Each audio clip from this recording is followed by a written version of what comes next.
Boa noite, amados irmãos, Espírito Santo, Vale de Minas e também parte da Zona da Mata. Que o Senhor possa abençoar vocês, abençoar a família de vocês. E por certo, nós já estamos acostumando com essa questão da palavra todas as segundas-feiras e também às quintas-feiras, com respeito a uma palavra de algum obreiro para essa microrregião, tanto do Espírito Santo como parte de Minas Gerais. E nessa noite, então, eu gostaria de abençoar vocês, abençoar a família de vocês, abençoar o trabalho de vocês, também abençoar o desfrute pleno que o Senhor está dando essa oportunidade para nós termos. Alguns ainda estão nas casas trabalhando, alguns ainda estão na vida normal, secular, mas o importante é que nós possamos reservar um tempo para poder estar dedicando mais à oração e também à palavra, à leitura, à consideração. Então eu inicio encorajando a você para não perder tempo, para como nunca ter uma intimidade maior com o Senhor, porque a nossa vida física ela vai passar, mas a vida espiritual é que vai permanecer até a volta do Senhor. Então todas as segundas-feiras e também às quintas-feiras, algum obreiro está transmitindo uma palavra, e também nós no sábado e domingo temos ouvido os irmãos Pedro, irmão Esdra, e também algumas localidades como Governador Valadares, Carlos Chagas, Cariacica, Vitória, Cachoeira Itapemirim, Conceição do Castelo. Algumas dessas cidades estão transmitindo também as palavras sexta-feira à noite ou até mesmo domingo à noite. O que não podemos é deixar de compartilhar, mesmo que seja um tempo pequeno, que vocês, líderes, vocês possam dar uma palavra à igreja na sua localidade. Gostaria de encorajar Guarapari, ontem eu falei com os irmãos responsáveis, também encorajo a Marataízes. Quem tiver um mínimo de tato da mídia, ou também pode pedir ajuda, pelo menos uma palavra para a igreja. Eu acho que vocês, líderes, não devem se omitir nessas questões de transmitir para a igreja na localidade a segurança de um líder, a segurança de um pai, a segurança do amor fraternal. Então quero encorajar vocês também, as igrejas que ainda não estão tendo transmissão, que vocês possam pedir ajuda para, quem sabe, numa sexta-feira à noite, vocês darem uma palavrinha de 10 a 15 minutos, pelo menos, para a igreja. Então hoje eu vou ruminar, ruminar quer dizer revisar, porque tem alguns irmãos assistindo, por certo, que não congregam conosco. Tenho muitos amigos até fora do estado, como Rio de Janeiro e também outras cidades de Minas Gerais e do Espírito Santo, que não congregam conosco, mas que têm apreço pela palavra. Então, esse termo ruminar quer dizer revisar. Então, nós vamos revisar hoje alguns pontos do que nós ouvimos no domingo pela manhã. Eu não estou aqui com o intuito de fazer uma revisão geral, apenas uma revisão de alguns pontos. Vale lembrar que desde o semestre passado, e mais especial de fevereiro para cá, a partir da conferência em Sumaré, São Paulo, nós estamos vendo o livro de 2 Coríntios. O ano passado, o nosso foco nessa epístola de Paulo aos Coríntios foi com respeito ao ministério da nova aliança. E de fevereiro para cá, nesse semestre, nós estamos vendo a pessoa do ministro da nova aliança. Então, o ministério é o plano, o ministério é o propósito, o ministério é o encargo, a comissão, o planejamento que Deus deu aos ministros. Agora, o ministro é a pessoa. Por mais importante que seja o ministério, se não tiver a pessoa do ministro, não resolve o problema e a necessidade de Deus. Portanto, a palavra diz que todos nós, cristãos neotestamentários, nós que vivemos nessa era, nós que vivemos, estamos debaixo do ministério da nova aliança, Todos nós já fomos comissionados por Deus e também a palavra diz na segunda epístola que nós já fomos ungidos por Deus. Então, no tempo agora, nós somos o ministro da nova aliança, porque nós estamos no ministério do Espírito e da vida. Não estamos no ministério da antiga aliança, que foi a época em que Moisés começou esse ministério, como já foi dito aqui, em Êxodo capítulo 19. Mas por um lado, por mais que você seja um ministro, mas por outro lado, isso não resolve ainda a necessidade de Deus. Deus quer ver como você, como ministro, você, minha irmã, como uma ministra de Deus, como tem sido o seu andar nessa terra. Nós estamos aqui, obviamente, temos que trabalhar, temos que estudar, temos que nos alimentar, temos que nos divertir, porque Deus fez o homem com uma alma. No entanto, qual é o seu ponto central enquanto você está nessa terra? Será que de fato você crê que haverá um julgamento, como está escrito em 2 Coríntios 5,10? Será que você de fato crê que haverá naquele dia uma grande manifestação da parte de Deus e nós então estaremos ali para sermos julgados pelo bem ou mal que tivermos feito pelo meio do corpo? Então eu encorajo você nessa noite a considerar mais a sua vida espiritual. Eu encorajo você que aí é um jovem que está se dedicando aos estudos, se dedicando ao trabalho, isso é louvável, isso é aplausível, mas que você também possa investir na sua vida espiritual. Você tem 24 horas num dia, você tem 30 dias no mês e você tem 365 dias no ano. Qual o percentual que você tem dedicado ao Senhor? Então eu gostaria que desde já você fizesse um exame de consciência. Não adianta você tentar camuflar uma consagração diária ao Senhor por algo que você pode fazer por Deus. Estou me referindo, talvez, você não se dedica à consagração, mas depois você quer fazer coisas para Deus para ludibriar aquela falta da sua presença e comunhão íntima com o Senhor. Como, por exemplo, Caim e Abel. Caim matou Abel, nós sabemos disso. Caim, a palavra diz em Gênesis capítulo 4, que Deus não aceitou a obra, a pessoa de Caim. E o resultado é que Deus não aceitou a sua obra. Ao passo que Deus aceitou Abel e a sua obra. Então gostaria de deixar claro que primeiro vem a pessoa, depois vem as obras. Deus não está preocupado com o que você pode fazer por Ele. Deus está preocupado se a sua pessoa pertence a Ele, se o seu coração pertence a Ele. Portanto, nessa noite, abra bem os seus olhos, que o que Deus quer é a sua pessoa. Deus não quer que você faça coisas para Ele. Por outro lado, obviamente, se a sua pessoa é do Senhor, tudo que você tem pertence ao Senhor.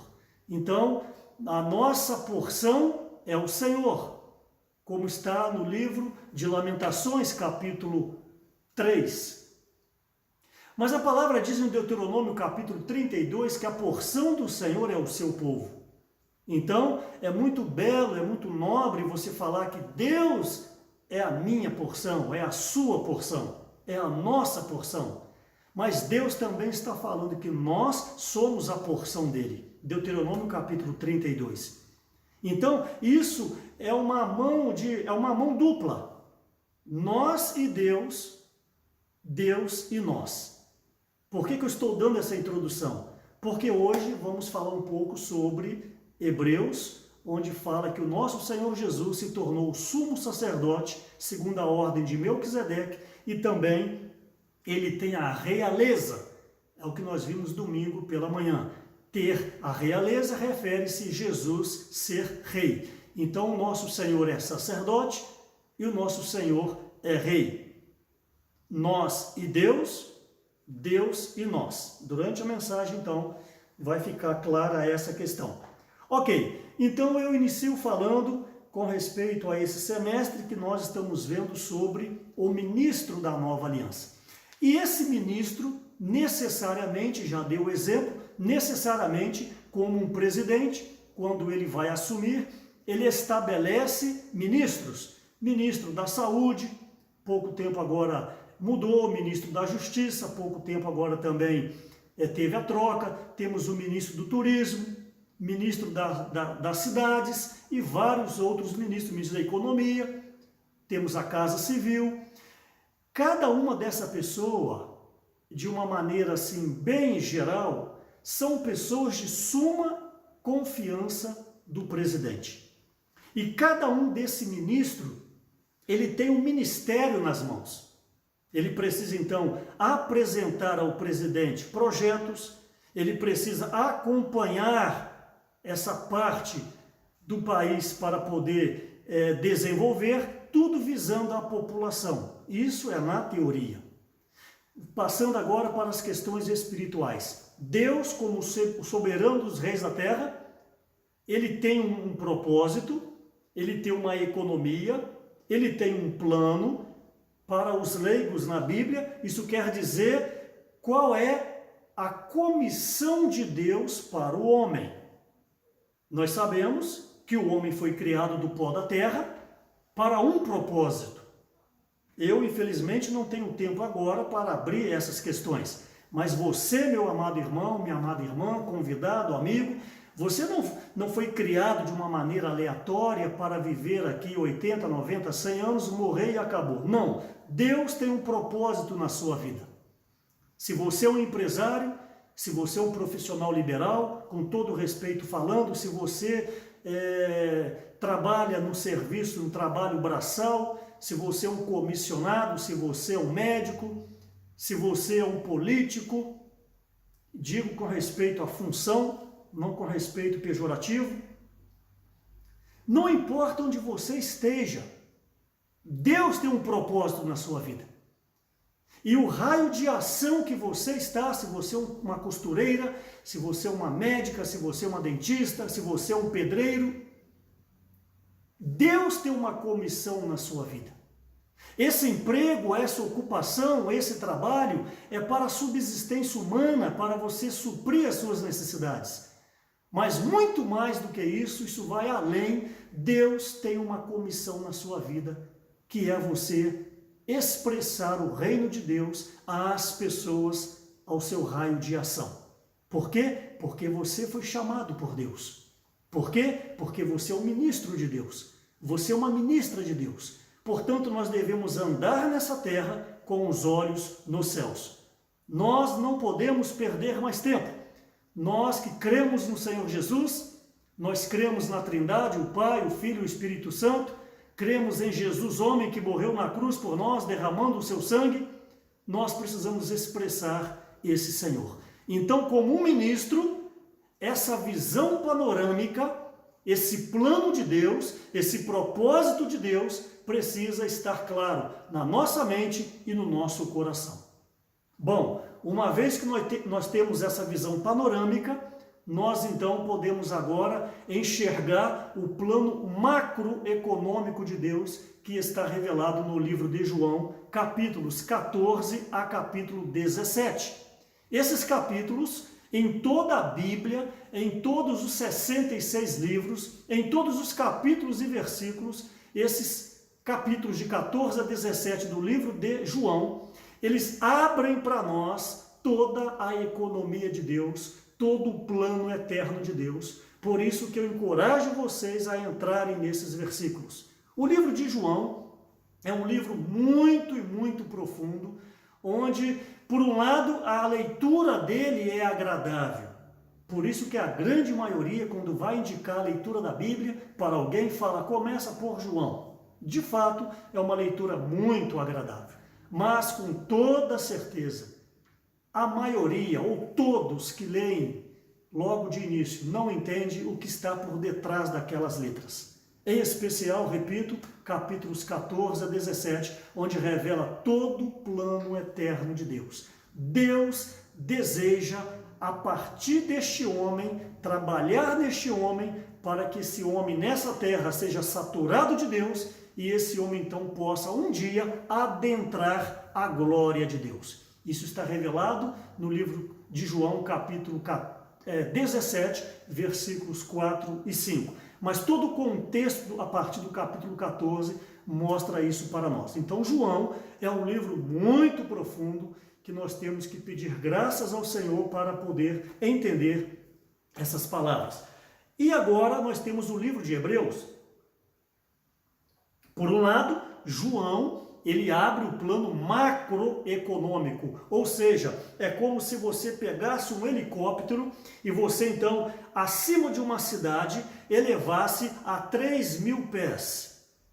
Então, de cima, você consegue enxergar a parte territorial do município daquela cidade. Isso é uma visão macro. Você de cima, você enxerga melhor o que está embaixo, como um prédio de 15, 20, 30 andares. É uma visão macro. Eu, por exemplo, eu tenho um apartamento aí em Vila Velha, no bairro Santo Inês, moro no 10º andar e ali eu tenho uma visão de toda a orla de Vila Velha, enxergando a orla da praia Itaparica. Você enxerga desde o bairro Jockey, quem mora em Vila Velha, até a Praia da Costa, a terceira ponte.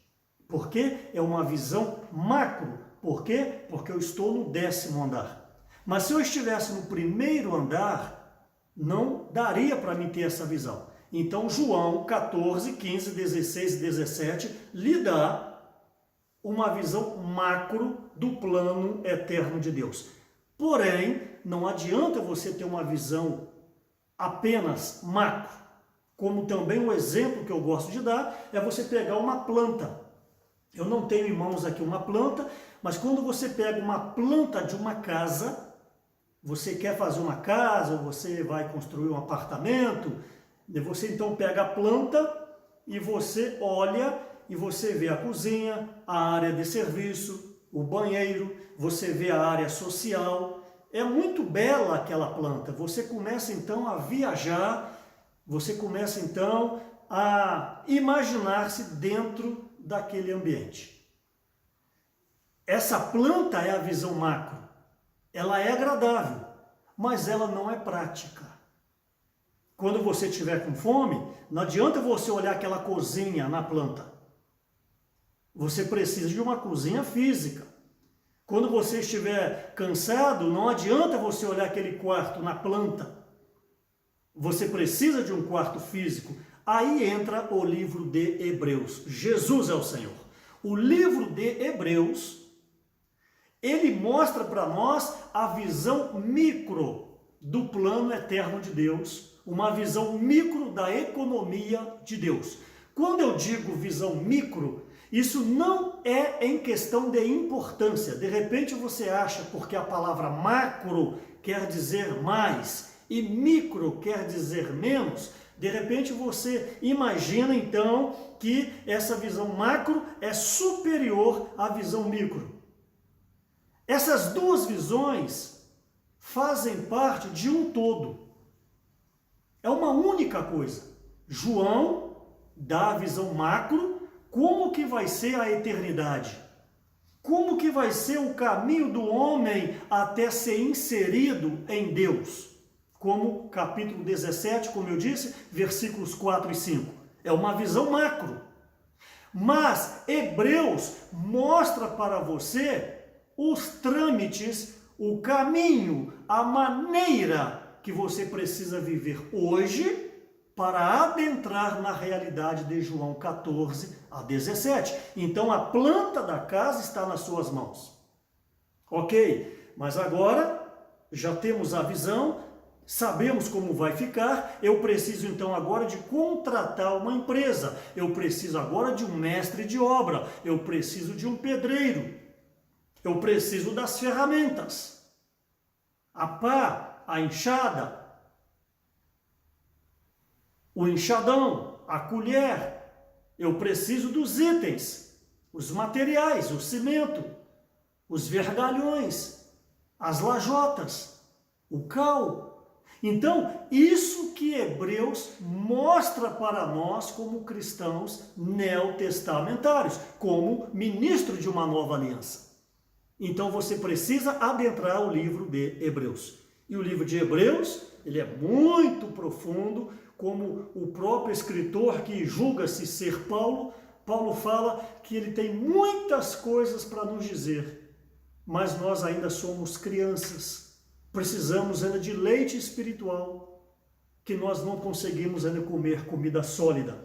Então Paulo, provavelmente quem escreveu Hebreus, ele tinha muito encargo no coração, mas ele tinha preocupação se os leitores entendiam o que ele estava dizendo, como o irmão Pedro disse no domingo pela manhã, que ele estava cheio de encargo, mas a preocupação dele é se ele estava conseguindo dar a entender para os ouvintes. Então, a minha função aqui hoje, a função dos obreiros, nas segundas e quintas-feiras, é mastigar essa palavra, me permita esse termo, mastigar, triturar, se constituir dessa palavra, para que essa palavra possa chegar na sua casa, alcançar a sua necessidade, a necessidade do seu grupo familiar, a necessidade do seu lar, a necessidade do seu trabalho, a necessidade do seu relacionamento na igreja. Então a nossa função de um ministro aqui é fazer com que essa palavra seja triturada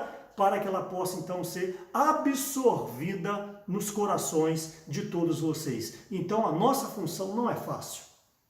A minha função aqui agora não é fácil, e eu peço a Deus que eu tenha condições de passar isso para vocês. Falei 21 minutos e ainda estou na introdução.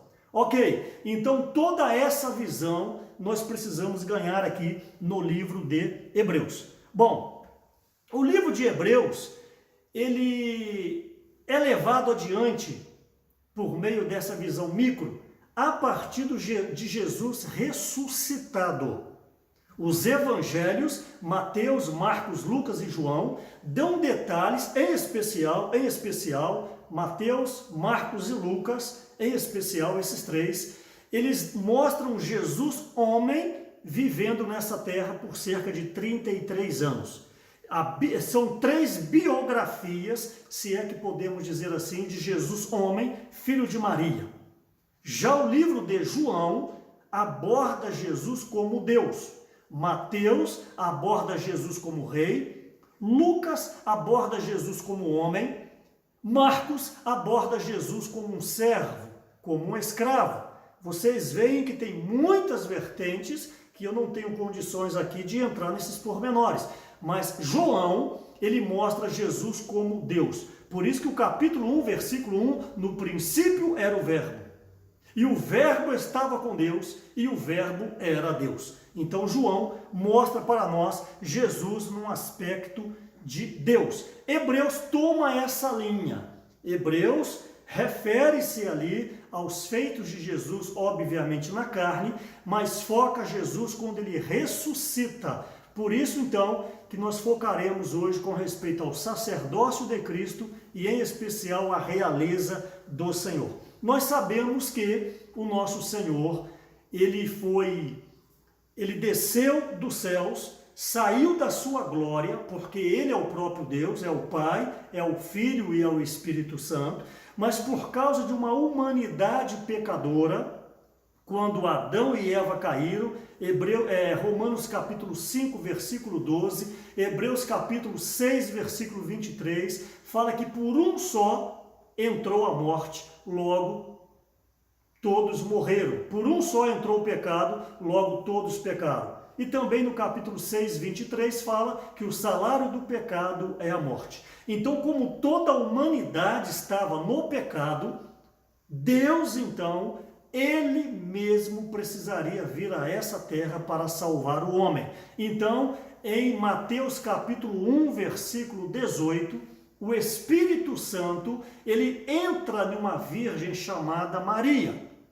Maria, até então, não tinha coabitado com homem algum. Maria, então, estava ali de uma maneira totalmente pura com respeito a essas questões. E o Espírito Santo, então, entra em Maria, reveste Maria e Maria acha-se grávida. pelo Espírito Santo. Então, após 9 meses, nasce um menino chamado Jesus. Quem é Jesus? Jesus é homem completo, é um homem perfeito e é Deus também completo, podemos dizer também perfeito. Então, quem é Jesus? Jesus é um homem. Quem é Jesus? Jesus é Deus. Então, Jesus é o homem Deus. Gostaria que ficasse bem claro isso para vocês. Vocês não podem perder esses princípios. O interior desse Jesus é o próprio Deus. Mateus 1,18. O Espírito Santo entrou em Maria. Mas a parte física deste menino, deste jovem, deste homem, quando ele cresce, essa parte física é filho de Maria. Então, a carne, o corpo, o físico, não é filho de Deus. Obviamente, toda a origem procede de Deus. Mas filho de Deus era o Espírito que estava dentro deste homem. Haja visto que Deus não pode habitar no meio da corrupção. E como Jesus herdou a carne de Maria, se na época tivesse teste DNA e se pegasse ali um pouco de sangue ou um cabelo, não importa, e fizesse o exame, ia ver que de fato Jesus é filho de Maria. Mas Jesus homem, Jesus carne, Jesus o físico é filho de Maria. Mas o interior, o Espírito, é filho de Deus, é o próprio Deus. Então, com o passar do tempo, essa carne de Jesus foi envelhecendo. Com 30 anos, com 33, deram para ele praticamente 50. Está no livro de João. E se ele não morresse com 30, ele ia ter cabelos brancos. Eu estou aplicando, por favor, ele poderia ficar calvo. Por quê? Porque a parte humana ia envelhecendo, porque essa parte humana veio de Maria e Maria procede dessa terra, como eu e como você. Então, o nosso Senhor, ele morre aos 33 anos na cruz e ressuscita, você sabe a história. Eu não vou entrar nesses pormenores. Mas o enfoque que eu quero jogar aqui, o holofote que eu quero jogar, é o seguinte: quem é Jesus? A parte espiritual, a parte divina. Jesus era o unigênito de Deus. Isso está provado em João capítulo 3, versículo 16, que todo mundo conhece esse versículo, e eu quero pedir a sua ajuda para recitar comigo. Por favor, vamos lá. Já recitou? Ok. E Deus amou o mundo de tal maneira que deu o seu Filho unigênito para todo aquele que nele crê não pereça, mas tenha a vida eterna. Por favor, preste atenção. Deus amou o mundo de tal maneira que deu o seu Filho unigênito. O que é um unigênito? Unigênito é único. Quando uma mãe tem um filho, ela pode falar: esse é meu filho unigênito. Só tem um filho. E essa palavra grega, se você pegar o lexo grego, em João 3,16, grego, português, que o Novo Testamento foi escrito em grego, falei semana passada para vocês, é monogenes. Ali está assim, ó, porque Deus, em grego, viu? Eu não sei falar grego. Porque Deus amou o mundo de tal maneira que deu o seu filho monogenes. Monogenes quer dizer unigênito, que quer dizer na tradução o incomparável. Quem é Jesus? O incomparável. É aquele que não é nascido no tempo. Jesus, ele veio de Maria. Você, meu amado irmão, precisa entender isso aí. Jesus veio de Maria, a parte carnal, o corpo, a humanidade, mas ele não entrou em Maria em Mateus 1,18. Então essa palavra monogênes quer dizer o incomparável. Quer dizer aquele que não é nascido no tempo. Quer dizer, aquele que tem a mesma essência de quem? De Deus. Por quê? Porque ele veio de Deus.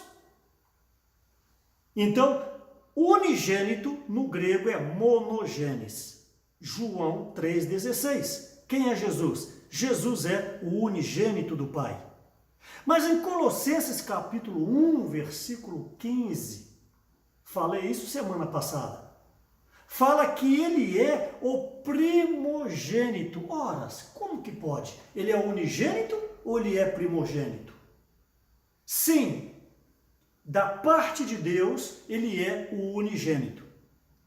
Mas quando ele morre, ressuscita e entra nos céus, a partir de rasgar o véu, nós vimos semana passada, e entra na glória de Deus, essa palavra grega em Colossenses capítulo 1, versículo 15, é prototokos.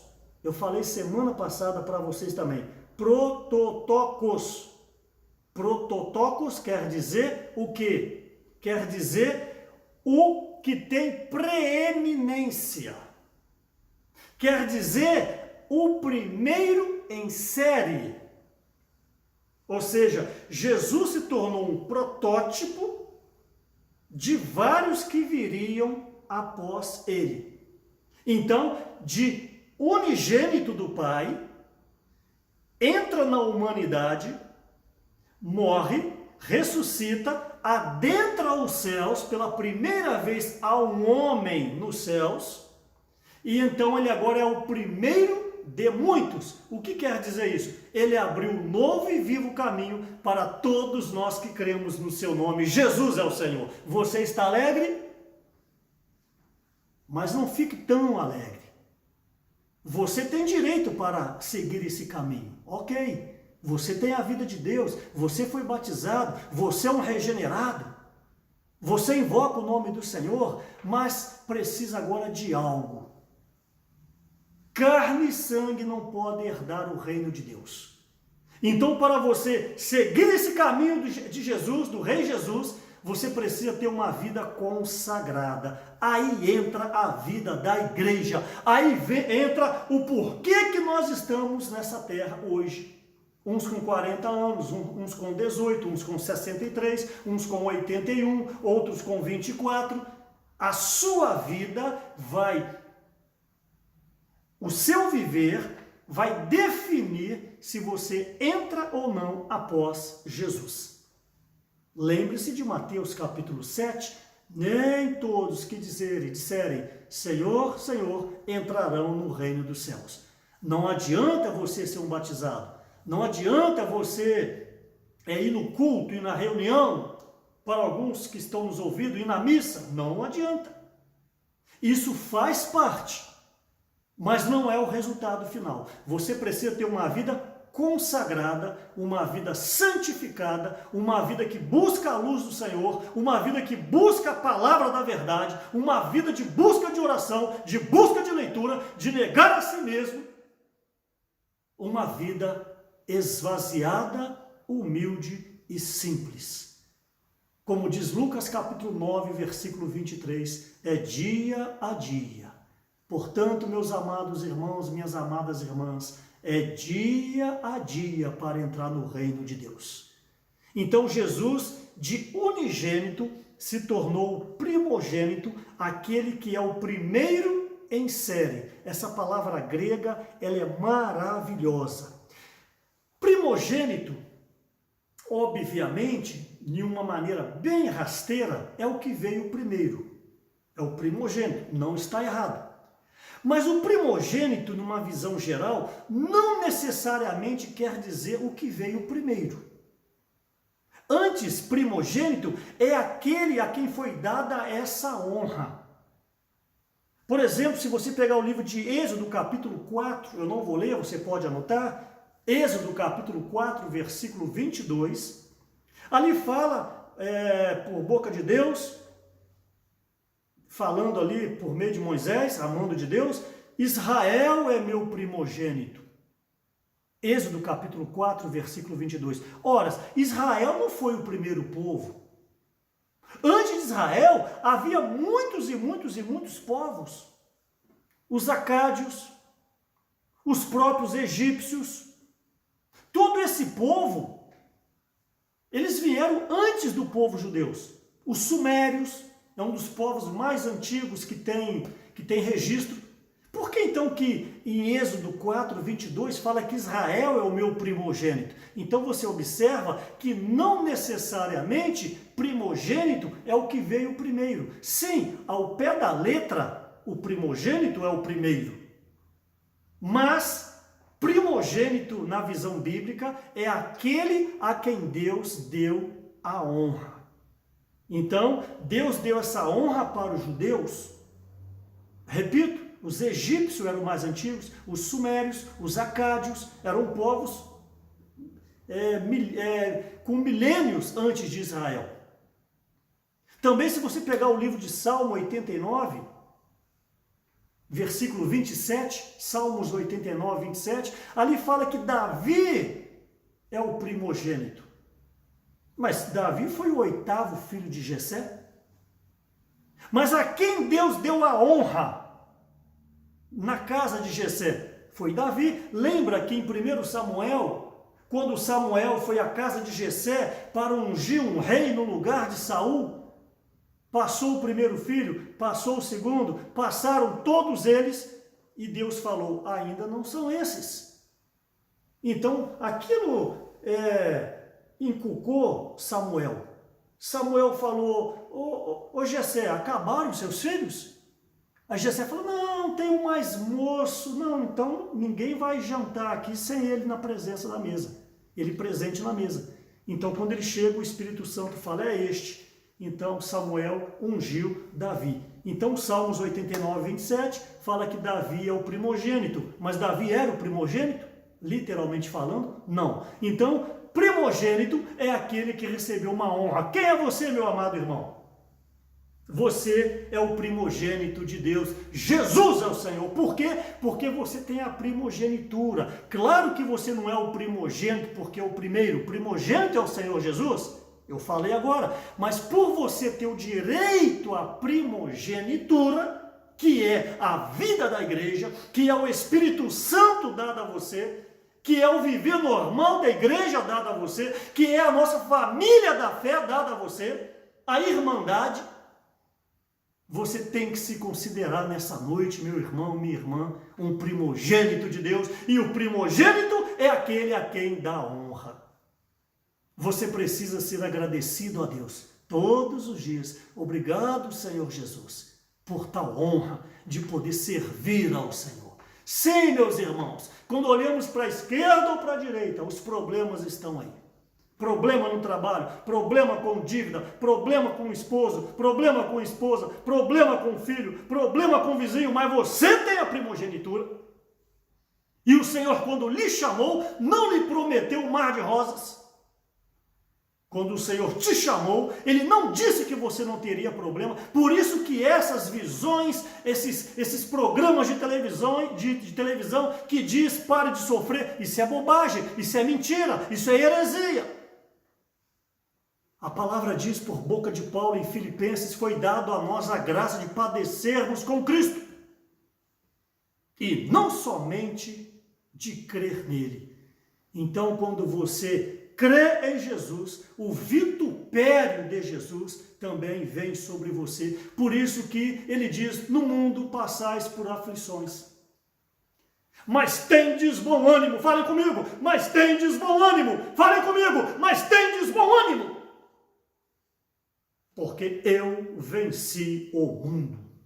Quem vence o mundo é a fé. E a fé não é um amontoado de doutrinas.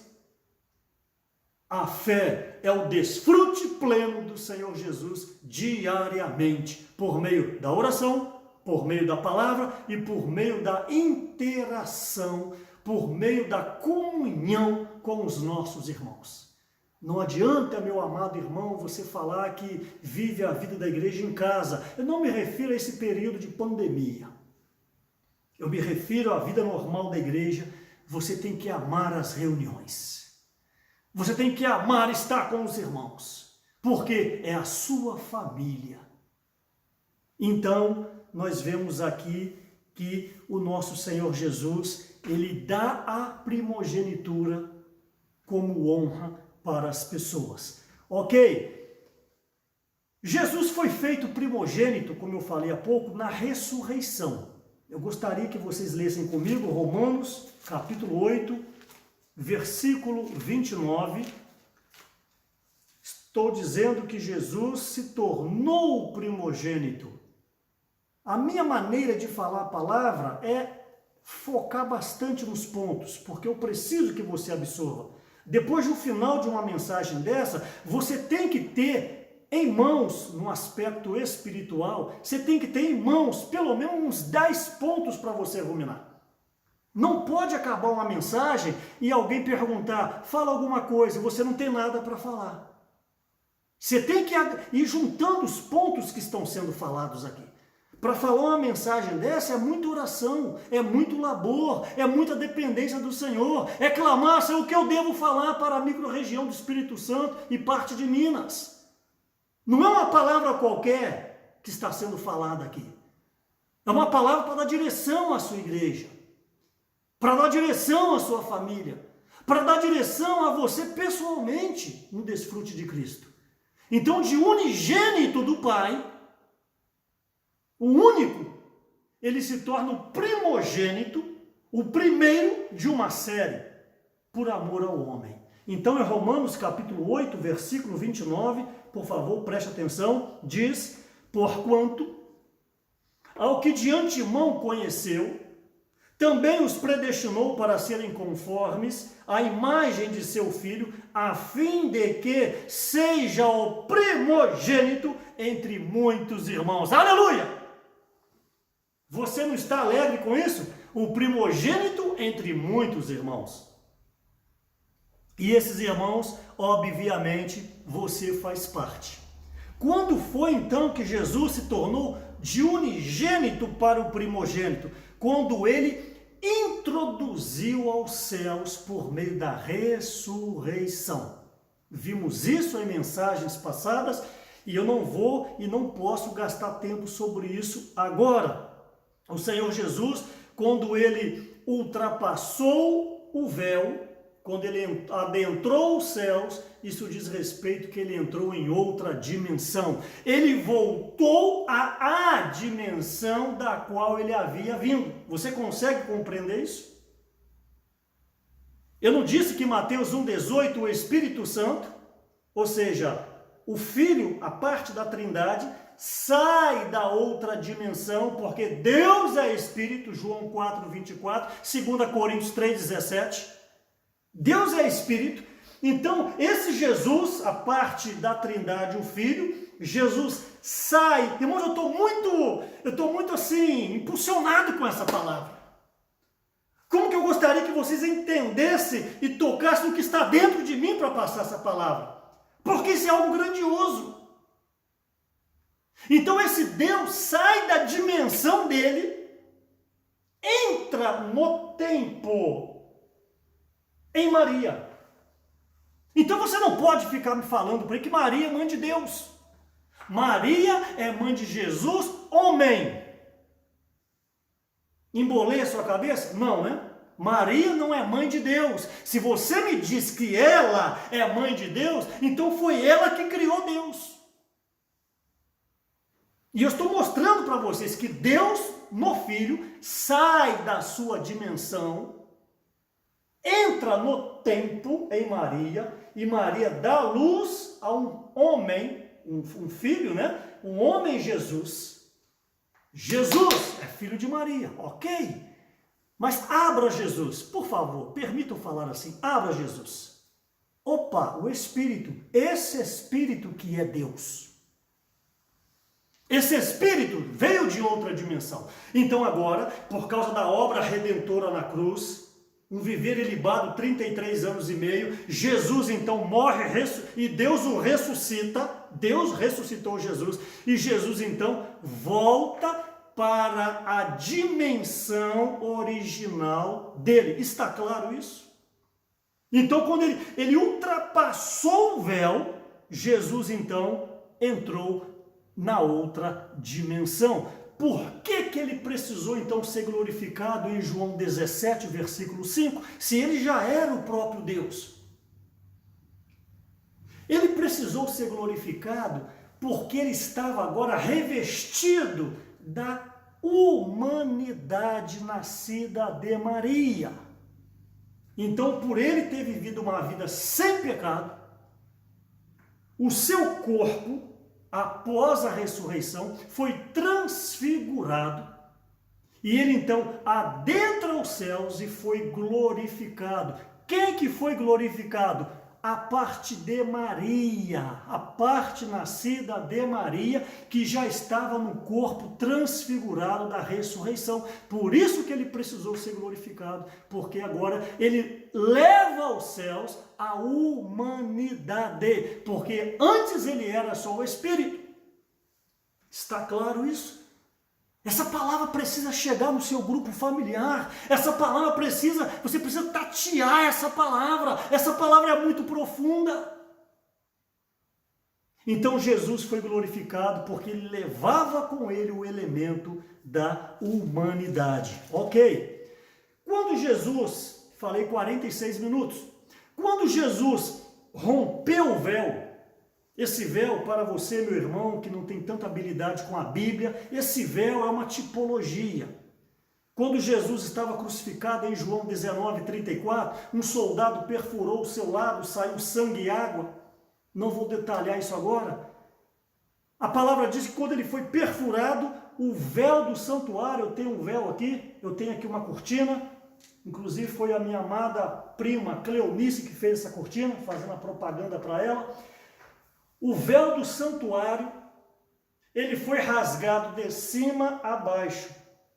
Quando Jesus foi crucificado, o véu foi rasgado, representando que o corpo de Jesus foi rasgado em favor da humanidade. Então esse termo, essa terminologia, adentrou o véu, quer dizer quando Jesus saiu dessa dimensão terrenal e foi para a dimensão celestial, ok? Quando Jesus rompeu o véu, a palavra diz que ele foi nomeado sumo sacerdote, ele foi nomeado sacerdote segundo a ordem de Melquisedeque. Isso está em Hebreus capítulo 5, versículo 10. Você pode ler esse versículo depois. Hebreus 5,10 fala que ele foi nomeado sacerdote segundo a ordem de Melquisedeque. Vocês sabem que Jesus veio da tribo de Judá. Jesus não é da tribo de Levi. E Levi, a tribo de Levi, era a única tribo que poderia suscitar sacerdotes. Em especial, a casa de Arão. Todos os levitas eram consagrados a Deus. Levitas são os filhos de Levi. Mas a casa de Arão foi separada para oficiarem, para trabalharem, para executarem o serviço dentro do tabernáculo. Sim, são palavras difíceis para você entender de primeira mão. Você que não tem tanta, me perdoe, habilidade com a Bíblia. Então Jesus, ele veio da tribo de Judá. Ele não era da tribo de Levi. Então Jesus não poderia ser sacerdote, você concorda? Aleluia por Hebreus. Hebreus capítulo 7, eu gostaria que você abrisse, por favor. Eu vou ler uns 5, 6 versículos. O que eu economizei até agora eu preciso ler aqui. Ok.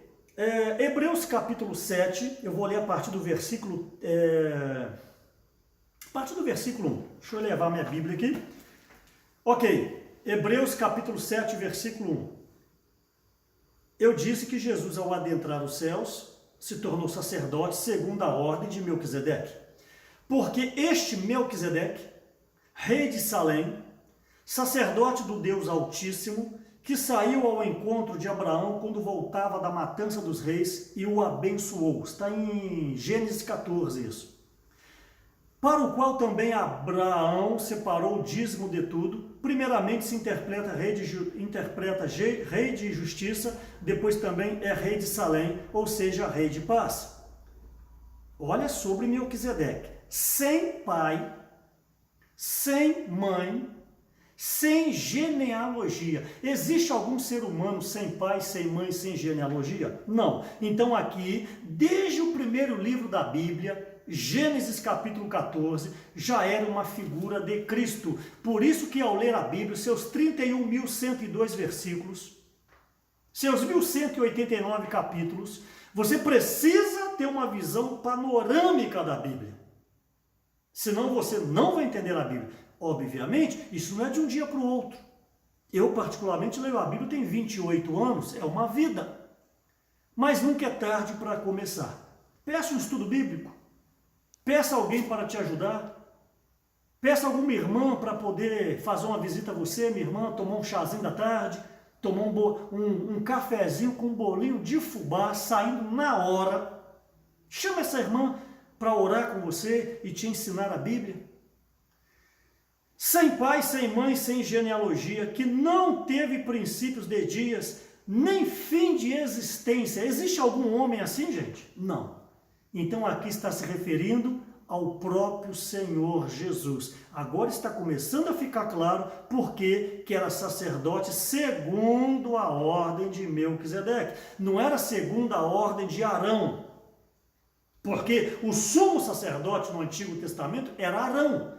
Então, quando alguém se tornava um sacerdote, era segundo a ordem de Arão. Me permita, da linhagem de Arão. Mas Jesus não se tornou um sacerdote segundo a ordem de Arão, porque Arão é um levita. E Jesus era um da tribo de Judá. Eu vou adiantar aqui, vou voltar, o capítulo 8, versículo 4, olha o que diz de Hebreus. Ora, se Jesus estivesse na terra, isso depois da ressurreição, nem mesmo sacerdote seria. Claro que não. Ele não era da tribo de Levi. Ele era da tribo de Judá. Então, se ele estivesse na terra, Hebreus 8:4, nem mesmo sacerdote seria, visto existirem aqueles que oferecem os dons segundo a lei, que era Arão. Voltando para 7, versículo 3. Entretanto, feito semelhante ao Filho de Deus, falando de Melquisedeque, permanece sacerdote perpetuamente. Considerai, pois, como era grande esse a quem Abraão, o patriarca, pagou o dízimo, tirando dos melhores despojos. Eu não preciso falar nada, né? Dízimo, o melhor dos despojos. Será que o dízimo na sua igreja caiu? Sim. Não estamos indiferentes à questão da pandemia, irmãos comissionados, irmãos empresários, que as empresas estão fechadas, os comércios estão fechados, fiquem em paz, Jesus é o Senhor. Mas eu estou chamando a atenção aqui a você que não teve nenhuma perca financeira, a você que não deixou de receber o seu salário, a você que não deixou de trabalhar. Será que você tem dado dízimo ou você vai usar folha de figueira porque o local está fechado? Entre em contato com a liderança da sua igreja, nós já orientamos a toda a micro-região. Ou você faz o depósito via banco, transferência, celular, ou liga para o irmão líder do seu GF para ele passar na sua casa, pegar o dízimo, você coloca no envelopinho lacrado. Esse irmão vai recolher o seu dízimo, vai levar para o local de reunião, colocar no gasofilácio, depois a liderança vai abrir, ninguém vai saber de quem que é o envelope. Mas o que você não pode, você que não teve dano financeiro, é ficar sem dar o dízimo. A você que teve dano financeiro, fique em paz. Não há cobrança, não há julgamento. E também eu não estou aqui jogando peso em ninguém, só estou dando uma visão panorâmica para te ajudar, porque dizima quem está em comunhão com o Senhor. Dízimo é o resultado do desfrute de Cristo. Ficou claro isso? Ok? Entretanto, aquele cuja genealogia não se inclui entre eles, Melquisedeque não tinha genealogia terrenal, entre eles, recebeu o dízimo de Abraão e abençoou aquele que tinha promessa. Melquisedeque abençoou Abraão. Quem foi Abraão? Pai da fé. Quem foi Abraão? O maior da época dele. Mas preste atenção, evidentemente, Hebreus 7:7, evidentemente, é fora de qualquer dúvida que o inferior é abençoado pelo superior. Abraão, como homem, era o maior, o pai da fé. Mas aqui diz que alguém superior a ele abençoou ele, foi Melquisedeque. Então esse Melquisedeque não era um homem comum, esse Melquisedeque era o próprio Senhor Jesus. Era um tipo de Jesus no Antigo Testamento. Essa frase, tipo de Jesus, por favor me entenda, estava ali remetendo para o Senhor Jesus no Novo Testamento. Ok, porque, versículo 13, aquele de quem são ditas essas coisas pertence a outra tribo. É que eu falei, tribo de Judá, da qual ninguém prestou serviço ao altar. Então, eu deixei claro aqui com alguns versículos, mas você tem que ler Hebreus 5, 6, 7 e 8. E um pouco do 9, para você ter uma visão panorâmica do que vem a ser sacerdote segundo a ordem de Melquisedeque. Então Jesus, ao romper o véu, ao voltar para a dimensão original, ele foi feito e nomeado por Deus sacerdote segundo a ordem de Melquisedeque. Olha o que diz Hebreus capítulo 5. Foi feito e nomeado sacerdote segundo a ordem de Melquisedeque. Preste atenção, qual é a função de um sacerdote? Sacerdote leva o homem até Deus. Sacerdote, a função dele é levar o homem até Deus. Lembra no Antigo Testamento, ali no átrio, quando tinha o pecador tinha que trazer um animal, e ali o sacerdote ajudava esse pecador a sacrificar o animal, orientava, esse animal então era morto, era esfolado, era queimado, o aroma subia, agradava a Deus. Vocês entendem todo esse aparato. Qual é a função de um sacerdote? Ajudar o pecador a ser levado a reconciliar-se com Deus e a chegar-se à presença de Deus. Então, nunca se esqueça, um sacerdote tem a função de levar o homem a Deus. Isso é muito profundo. O sacerdote, ele faz com que a igreja caminhe para se tornar uma igreja gloriosa. Um sacerdote zela pelo pecador desde o princípio da sua conversão. Por isso que o ministro da nova aliança, você, meu irmão, você, minha irmã, você é um sacerdote de Deus. Você tem levado alguém a Deus? Você tem conduzido alguém a Deus? Você tem oficiado o seu turno? Ou você parou na salvação, batizou, participa da igreja e não tem mais nenhum compromisso com a igreja? De fato, você é um sacerdote? Você tem levado as pessoas ao Senhor? E o sacerdote, nessa condução do homem a Deus, um dos primeiros itens que ele precisa ajudar o pecador é renovar a mente, como Romanos capítulo 12. Por quê? Porque um pecador, ele não sabe nada de Deus. Então o pecador precisa ser o que? Doutrinado. Aí entram os estudos bíblicos. Aí entra o chá das irmãs à tarde. Você, minha irmã, com 60 anos, 75, 59, não importa a sua idade. Você acha que você não consegue.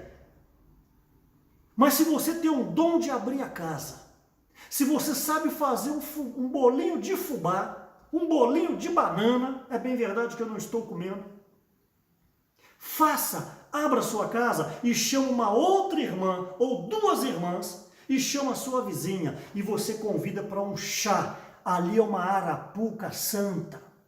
Dá o cafezinho para ela, dá o bolinho para ela. Daqui a pouco uma irmã vai sacar um jornal Árvore da Vida, vai sacar um alimento diário, vai sacar um texto da Bíblia e vai estar ali apacentando. Essa vizinha não vai saber que é uma reunião, mas vocês vão estar saturando essa vizinha com uma esfera celestial. Essa vizinha vai ter a sensação de quero voltar semana que vem. O que você está fazendo? Exercendo o papel de um sacerdote, levando o homem até Deus, mudando a mente deste homem, levando ele a pensar nas coisas de Deus. Não ficar com a mente terrenal, a mente tridimensional, a mente que só pensa nas coisas dessa terra. Essa é a sua função. E quando Jesus adentrou o véu, Pedro, domingo de manhã, leu sobre isso, capítulo 8, versículo 1. Ora, o essencial das coisas que temos dito é que possuímos tal sumo sacerdote que se assentou à destra do trono da majestade nos céus. Toca nessa palavra, trono, majestade. Trono, majestade diz respeito à realeza.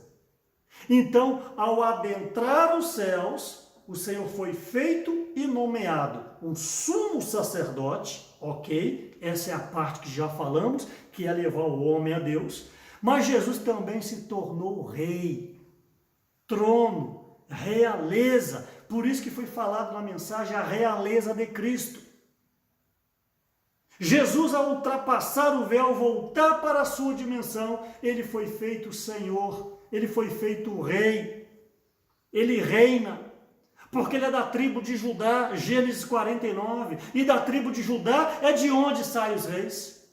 Toda a profecia em Gênesis 49 refere-se ao Senhor Jesus. E qual é a função de um rei, eu pergunto a vocês? Se por um lado o sacerdote leva o homem a Deus, o rei traz Deus ao homem. Isso é maravilhoso, isso é fabuloso, irmãos. O sacerdote leva o homem a Deus, leva o pecador que está brigado com Deus, o pecador que não conhece Deus, o pecador que não está reconciliado com Deus. Então o sacerdote ajuda esse pecador, pega no braço desse pecador e o conduz ao Senhor, por meio da pregação do Evangelho. Agora, um rei é aquele que traz Deus ao homem, como o Senhor Jesus fez. E o Verbo se fez carne e habitou entre nós, cheio de graça.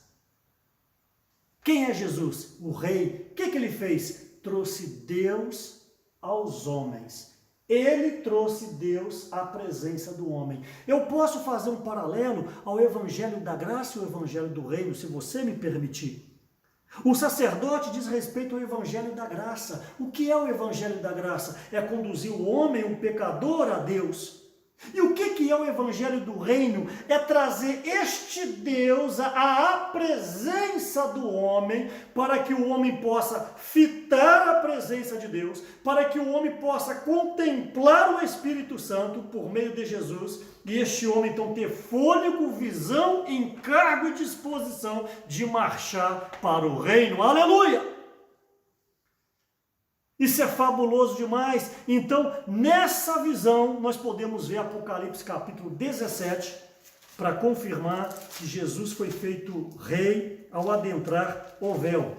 Ok? Apocalipse capítulo 17, versículo 14. Pelejarão eles contra o Cordeiro, e o Cordeiro os vencerá, pois é Senhor dos senhores e Rei dos reis. Vencerão também os chamados eleitos e fiéis que se acham com ele. Quem é o Cordeiro? João 29. Eis o Cordeiro de Deus que tira o pecado do mundo. Cordeiro é Jesus. O Cordeiro os vencerá, pois é Senhor dos senhores e Rei dos reis. Apocalipse capítulo 19, versículo 16. Tem no seu manto e na sua coxa um nome inscrito: Rei dos reis, Senhor dos senhores. Você está satisfeito? Quando Jesus adentrou o véu, ele foi feito sumo sacerdote segundo a ordem de Melquisedeque, foi nomeado e também se tornou rei. Por isso que Hebreus, nesse plano microeconômico, mostra que estamos sendo introduzidos na glória por causa do sumo sacerdote Jesus e por causa da realeza do nosso Senhor Jesus. Começando a finalizar, falei 1h04, eu finalizo com o seguinte, que tudo isso ainda não é o fim. Isso é o meio para nos conduzir ao fim. O fim de todas as coisas está em Efésios capítulo 1. Jesus é o Senhor. Efésios capítulo 1, versículos 9 e 10 diz: desvendando-nos o mistério da sua vontade, segundo o seu beneplácito que propusera em Cristo, de fazer convergir nele, ou seja, mirar nele, virar para ele, convergir nele, na dispensação da plenitude dos tempos, todas as coisas, tanto as do céu como as da terra. Então, a meta final deste viver da igreja, a meta final de Jesus se tornar um sumo sacerdote segundo a ordem de Melquisedeque, a meta final da realeza de Jesus é para que Cristo encabece todas as coisas. Obviamente, o Senhor só vai encabeçar todas as coisas quando a igreja estiver encabeçada. E a igreja vai estar encabeçada quando você estiver encabeçado, porque você faz parte da igreja. Você não faz parte da igreja? Você não é um membro do corpo de Cristo? Então, primeiramente, meu amado irmão, minha amada irmã, você é encabeçado? Você, jovem, você aceita o encabeçamento da liderança da sua igreja? Você, irmão diácono, irmão de serviço, irmã de serviço, vocês aceitam o encabeçamento dos presbíteros da igreja? Você, presbítero da igreja, você aceita a orientação dos obreiros? Você, obreiros, aceitam o encabeçamento, a direção dos cooperadores? Os cooperadores estão colimados e ligados ao encargo que tem sido falado por meio dos apóstolos, irmãos que estão à nossa frente? E esses têm que estar encabeçados por Deus, porque todo mundo tem uma autoridade em cima dele. Então, primeiro item é você se perguntar agora, você é uma pessoa encabeçada? Você é uma pessoa que anda na comunhão? Ou você é muito do não concordo, acho que não é assim, não vai dar certo? Disse semana passada que você não foi chamado para concordar. Você foi chamado para cooperar. E um escravo, um servo, não tem vontade própria. Antes, ele segue o seu líder. E se o líder errar, é problema dele com Deus, mas que você não ache faltoso na balança. Porque da sua parte, você não fez a sua parte. Como o livro de Daniel, mene, mene, tekel, parsim, pesado foste na balança e foi achado em falta. Não olha para o vizinho da direita ou da esquerda, faça a sua parte.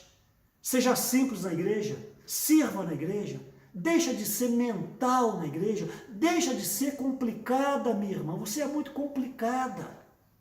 Deixa de ser complicado, meu irmão.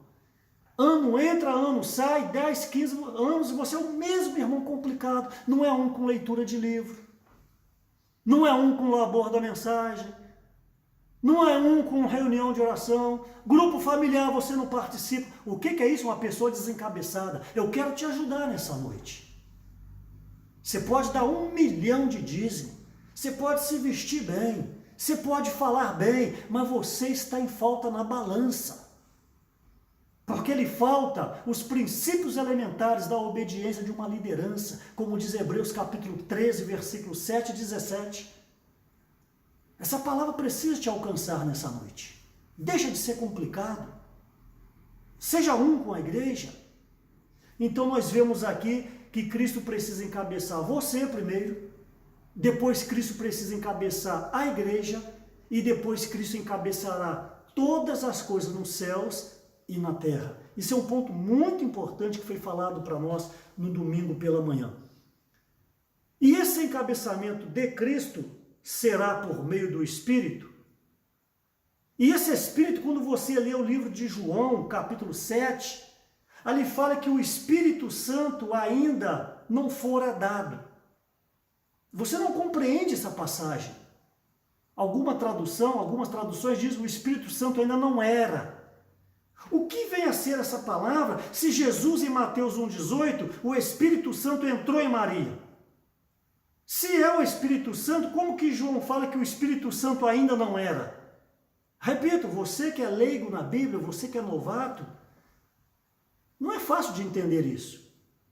Mas nós conhecemos os caminhos das pedras. Esse Espírito referido em João 7, fala do Espírito, me permita essa terminologia, o Espírito composto, o Espírito amalgamado à humanidade que se tornou o Consolador.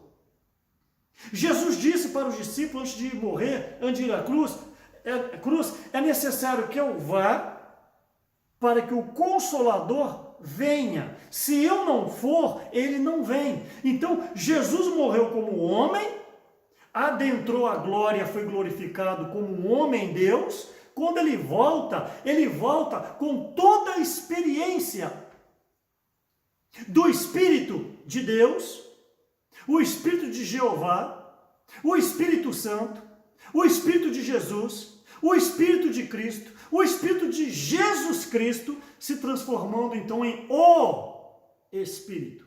7. Agora você entende Apocalipse da parte dos 7 Espíritos. Oh, quanta profundeza nas palavras.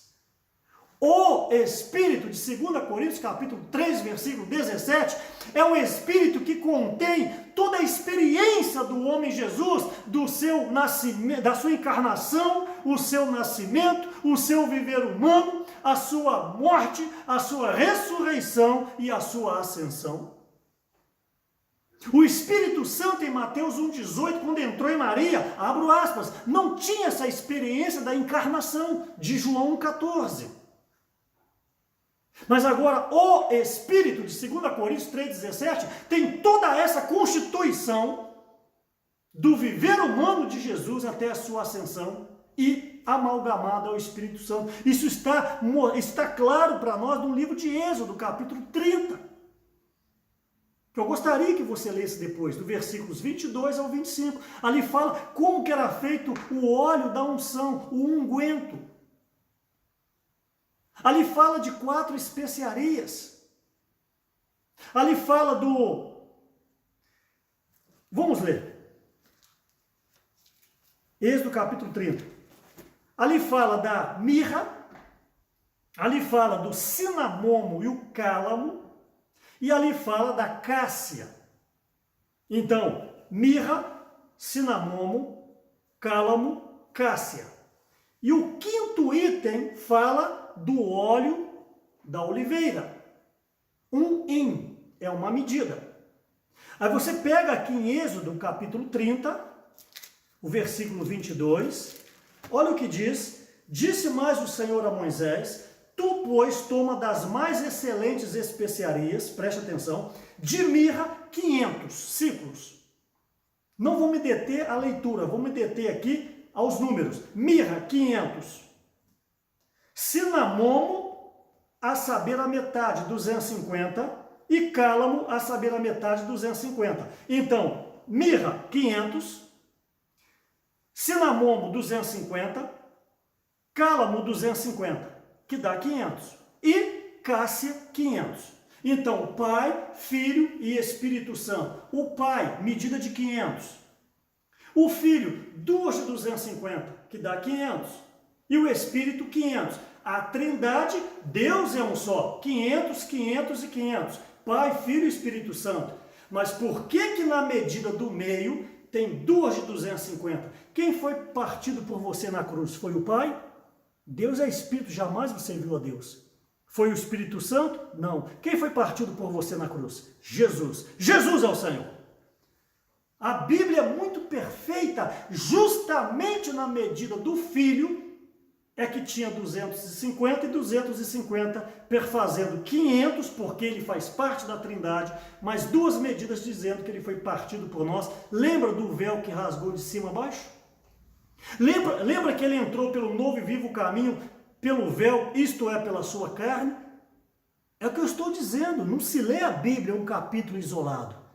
Você precisa ter uma visão panorâmica de toda a Bíblia. Então, quando esse Espírito esse óleo foi processado, ele se tornou o óleo sagrado da unção. Então, quando o João fala que o Espírito ainda não havia sido dado, ou alguma tradução, o Espírito ainda não era, é porque faltava essa integração da humanidade na glória do Pai, para que Jesus voltasse como Consolador na sua realeza, trazendo Deus à presença do homem. Então, o encabeçamento de Cristo é por meio do Espírito. Então nós vimos que ao adentrar o véu, o Senhor se tornou sumo sacerdote segundo a ordem de Melquisedeque e também teve a realeza. Isso está de acordo com Zacarias, já estou finalizando, falei 1h14, Zacarias, capítulo 6, versículo 13, eu amo esse versículo, o Pedro também citou domingo pela manhã, preste atenção, Zacarias 6,13, ele mesmo, ele quem? Jesus, edificará o templo do Senhor e será revestido de glória, assentar-se-á no seu trono, o rei tem que ter um trono, e dominará, preste atenção, e será sacerdote, é o sacerdócio, no seu trono, realeza, e reinará, realeza, perfeita união entre ambos os ofícios. Esse é rico demais. Jesus, então, agrega o sacerdócio e a realeza em si mesmo. Quem é Jesus? O sumo sacerdote. Quem é Jesus? Rei dos reis e Senhor dos senhores. Perfeita harmonia entre ambos os ofícios. Jamais poderia haver isso com Jesus, homem. Porque o sacerdócio era da tribo de Levi e a realeza era da tribo de Judá. Ao adentrar o véu, Jesus junta esses dois ofícios. Você entende a importância desse homem ter adentrado os céus e se tornou de um unigênito para o primogênito? Ele abriu um novo e vivo caminho para nós. Esse encabeçamento precisa haver na sua vida. Esse encabeçamento precisa haver na sua igreja, em todo o Espírito Santo, Vales de Minas e também parte da Zona da Mata, que é a porção que o Senhor me confiou. Nós precisamos estar encabeçados. Ouça os irmãos que estão à sua frente, honre os irmãos que estão à sua frente, tenha-os como pais espirituais. Então a meta final não é apenas edificar a igreja.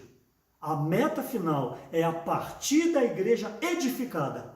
É Cristo encabeçar todas as coisas. E a nossa vida nessa terra é lutar contra a carne, contra o mundo e contra Satanás. Contra a carne, você olha em Gálatas capítulo 5, as obras da carne, prostituição, inveja, feitiçaria, idolatria, discórdia, dissensão, falar mal de irmão, pensar mal do irmão, querer puxar o tapete do irmão. Isso são obras da carne. Vencer o mundo é um sistema. Esse mundo está sistematizado. Cada período esse mundo lança uma moda, esse período lança algum princípio e você não pode ficar seguindo o mundo. Você tem que ter olhos espirituais para entender o que é o mundanismo. Não necessariamente o mundanismo é pecado, mas o mundanismo vai te introduzir à morte.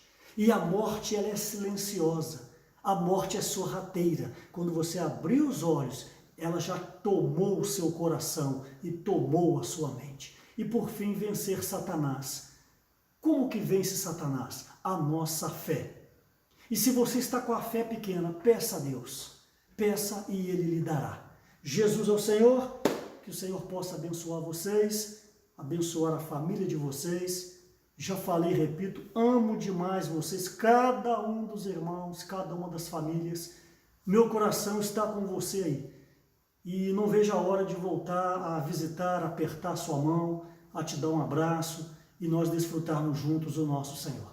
Que Deus, em Cristo Jesus, abençoe a sua família, abençoe a sua casa, abençoe os seus negócios. Jesus é o Senhor.